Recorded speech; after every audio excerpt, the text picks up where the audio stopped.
Welcome to my channel. Subscribe and press the bell icon for more videos.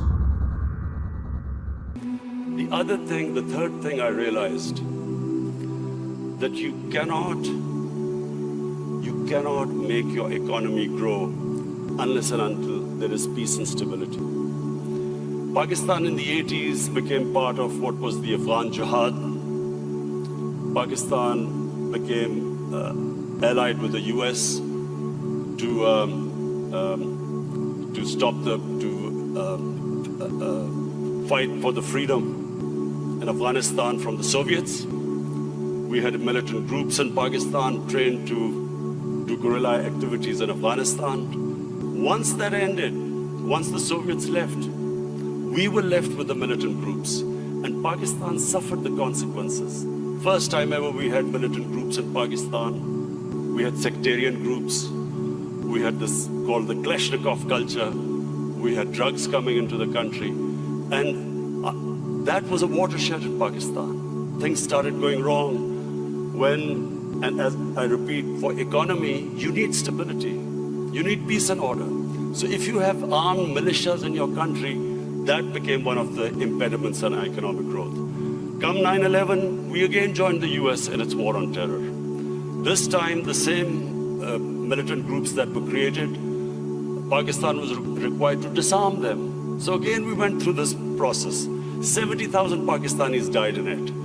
And of course, what was hit was economic growth.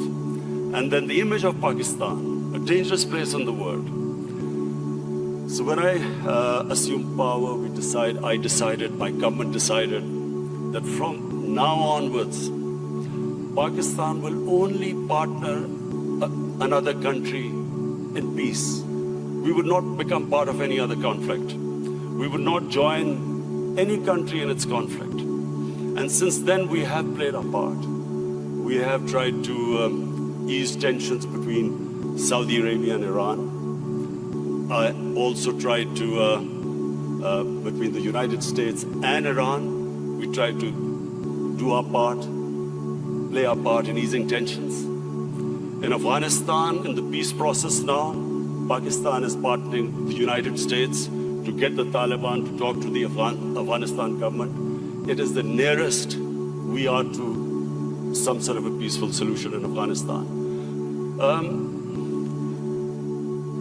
The third issue, economics.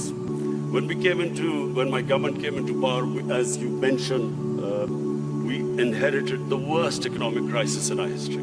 The biggest current account deficit, the biggest fiscal deficit, where almost reserves which would have lasted about a month. Since then, I must pay tribute to my economic team. And of course, we took very tough decisions. I have been in public eye for 40 years, but the sort of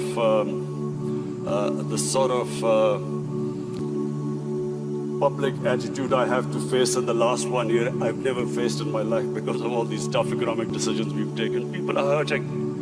And naturally, when you do stabilization, you squeeze the economy, people hurt. But we have gone through this very tough period. And mercifully, our economy stabilized. The rupee that was falling, it's now, in fact, in the last few months, it's gained a bit. Our stock market has gone up. Investment in Pakistan year to year has gone up by 200%. So things are we are in the right direction, although I have to say we still have a lot of hard work to do. This year now, we are looking towards economic growth. The idea is now so that we provide employment, bring in investment in Pakistan, create the conditions. And I'm happy to say that in 1 year, according to the World Bank, that index of ease of doing business, Pakistan went up 28 points in the ease of doing business. We were in the top 10 countries which made the biggest improvement. What are the advantages of Pakistan? Number one is our population. We are 210 million people. 60% of Pakistanis are below the age of 30. This is the real strength of Pakistan.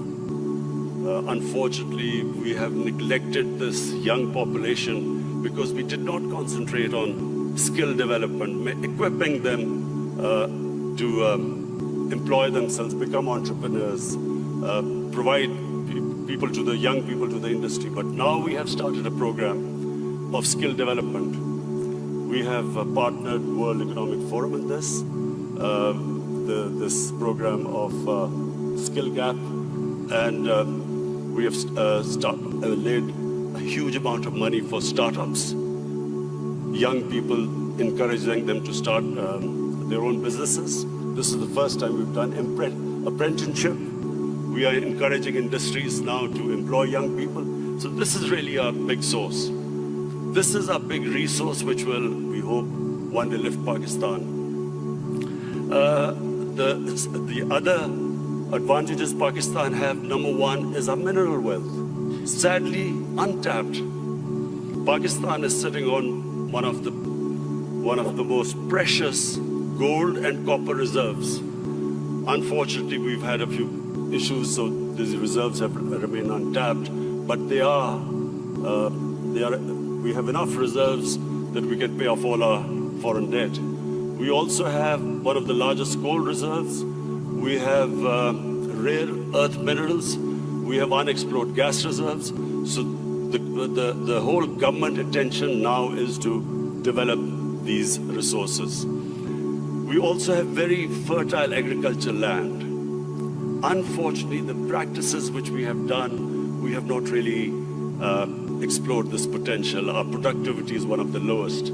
So for that, we have got help from China. China has been in the CPEC, what is this, the Pakistan-China economic corridor.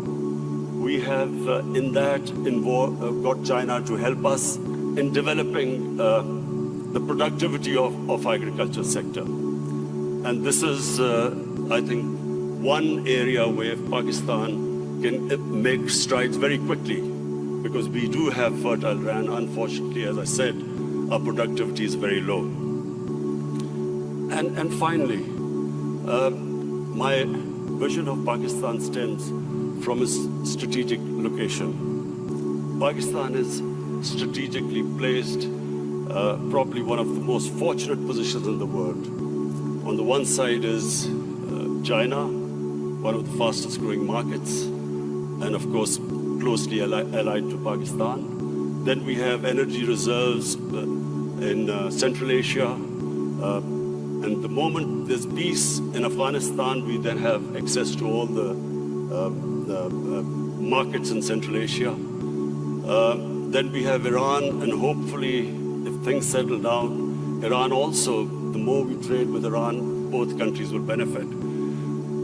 The biggest neighbor, second biggest neighbor is India. Unfortunately and sadly, the situation between India and Pakistan is not what it should have been. There are various reasons, and I won't go into it right now. This is not the right forum. But the moment Pakistan and Indian relationship becomes normal, trade starts between the two countries, then one can imagine the location, the strategic location of Pakistan with China on one side, India on one side, and then countries with excess energy on the western side. I am someone who believes that in Pakistan, the moment we get our governance right, that is the real issue. Sadly, our governance, in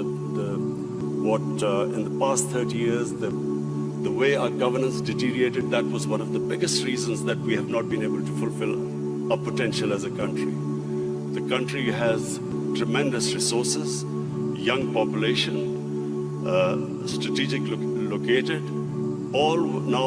From now on, my government's biggest challenge now is how we can improve our state institutions, so we can improve our governance, so we can tap our potential. Thank you.